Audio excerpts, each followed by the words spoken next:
Hi friends, welcome to Rishi Suresh vlogs. ഇന്ന് നമ്മൾ നോക്കാൻ പോകുന്നത് സാമൂഹ്യശാസ്ത്ര ക്വിസുമായി ബന്ധപ്പെട്ട കുറച്ച് ചോദ്യങ്ങളാണ്. സാമൂഹ്യശാസ്ത്ര ക്വിസുമായി ബന്ധപ്പെട്ട് നമ്മൾ അപ്ലോഡ് ചെയ്യുന്ന ആദ്യത്തെ വീഡിയോ ആണിത്. നമുക്ക് ചോദ്യങ്ങളിലേക്ക് കിടക്കാം. ആദ്യത്തെ ചോദ്യം ഇതാണ്: കേരളം ആദ്യമായി തപാൽ സ്റ്റാമ്പിൽ പ്രത്യക്ഷപ്പെട്ടത് 1967 ഇന്ത്യൻ തപാൽ സ്റ്റാമ്പിൽ പ്രത്യക്ഷപ്പെട്ട ആദ്യ മലയാളി ആരാണ്? ഇന്ത്യൻ തപാൽ സ്റ്റാമ്പിൽ പ്രത്യക്ഷപ്പെട്ട ആദ്യത്തെ മലയാളി ആരാണ്? ഉത്തരം ശ്രീനാരായണ ഗുരു. അടുത്ത ചോദ്യം: വിക്രം സാരാഭായ് സ്പേസ് സെൻറ്ററിൽ നിന്നും ആദ്യത്തെ റോക്കറ്റ് വിക്ഷേപണം നടന്ന വർഷം? ഉത്തരം 1963.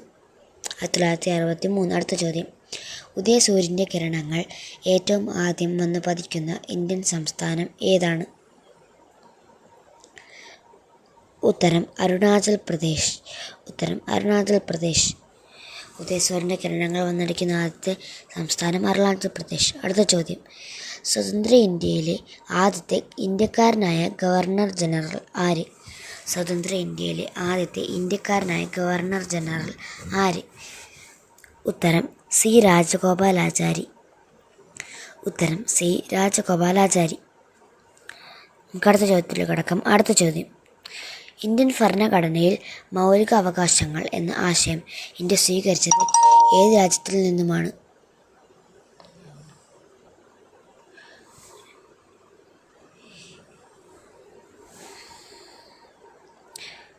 ഉത്തരം അമേരിക്ക.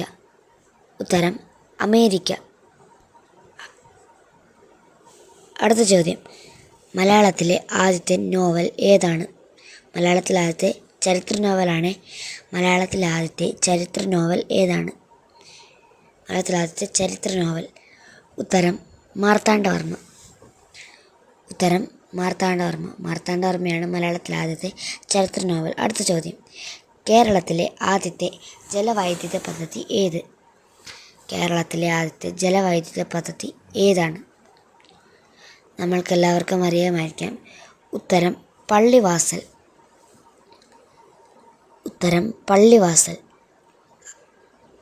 അടുത്ത ചോദ്യം: സൗരയൂഥ സിദ്ധാന്തം അവതരിപ്പിച്ചത് ആരാണ്? ഉത്തരം കോപ്പർനിക്കസ്. സൗരയൂഥ സിദ്ധാന്തം അവതരിപ്പിച്ചത് കോപ്പർനിക്കസ്.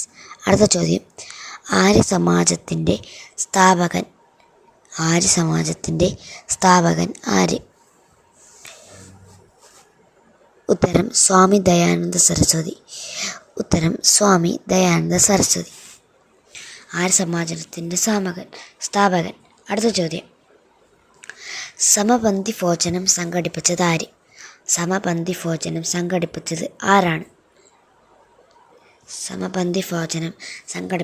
ആര്? ഉത്തരം നമ്മൾക്കെല്ലാവർക്കും അറിയാം. വൈകുണ്ഠസ്വാമികൾ. അടുത്ത ചോദ്യം: ഇത് വളരെ സിമ്പിൾ ക്വസ്റ്റ്യനാണ്. സൗരയൂഥത്തിലെ ഏറ്റവും വലിയ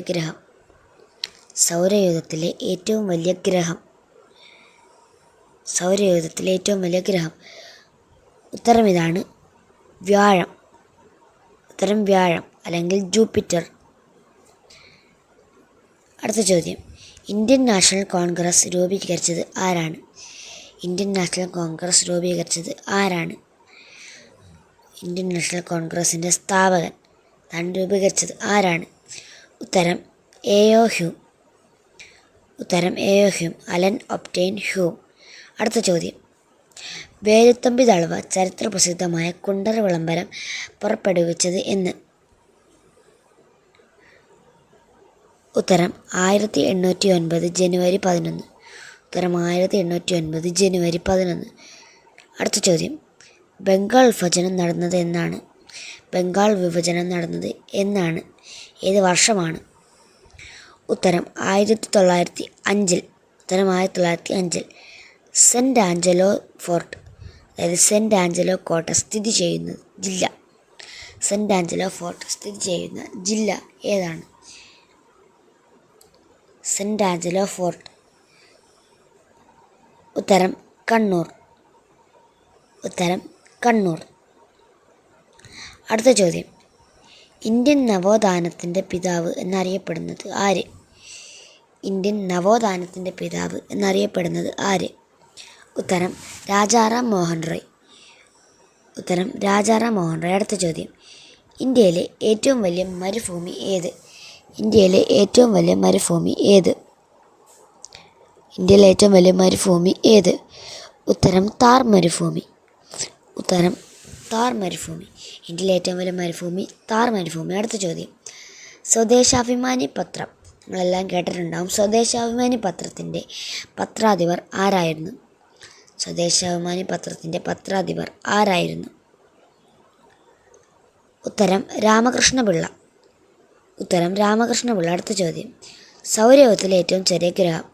ഉത്തരം ബുധൻ. ഇന്ത്യയിലെ ഏറ്റവും വലിയ പൊതുമേഖലാ സ്ഥാപനം ഏത്? ഇന്ത്യയിലെ ഏറ്റവും വലിയ പൊതുമേഖലാ സ്ഥാപനം ഏത്? ഉത്തരം ഇന്ത്യൻ റെയിൽവേ. ഇന്ത്യയിലെ ഏറ്റവും വലിയ പൊതുമേഖലാ സ്ഥാപനം ഇന്ത്യൻ റെയിൽവേ. അടുത്ത ചോദ്യം. ശാസ്ത്രീയ സോഷ്യലിസത്തിൻ്റെ പിതാവ് എന്നറിയപ്പെടുന്നത്? ശാസ്ത്രീയ സോഷ്യലിസത്തിൻ്റെ പിതാവ് എന്നറിയപ്പെടുന്നത് ആരാണ്?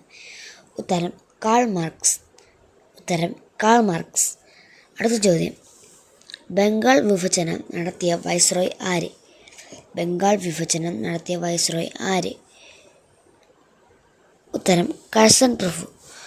ഉത്തരം കഴ്സൺ പ്രഭുവാണ് ബംഗാൾ വിഭജനം നടത്തിയത്. ഈ വീഡിയോയിലെ ബോണസ് ചോദ്യം ഇതാണ്. സ്വാതന്ത്ര്യം എൻ്റെ ജന്മാവകാശമാണ് എന്ന് പറഞ്ഞത് ആര്? സ്വാതന്ത്ര്യം എൻ്റെ ജന്മാവകാശമാണ് എന്ന് പറഞ്ഞത് ആര്? എല്ലാവരും ഇപ്പോൾ തന്നെ കമൻറ്റ് ചെയ്യണേ. ഉത്തരം പറയുന്നവരെ അടുത്ത വീഡിയോയിൽ നമ്മൾ വിന്നറായി പ്രഖ്യാപിക്കുന്നതാണ്. നമുക്ക് കഴിഞ്ഞ വീഡിയോയിലെ വിന്നേഴ്സിനെ നമുക്കൊന്ന് അറിയണം. നമുക്ക് നോക്കാം.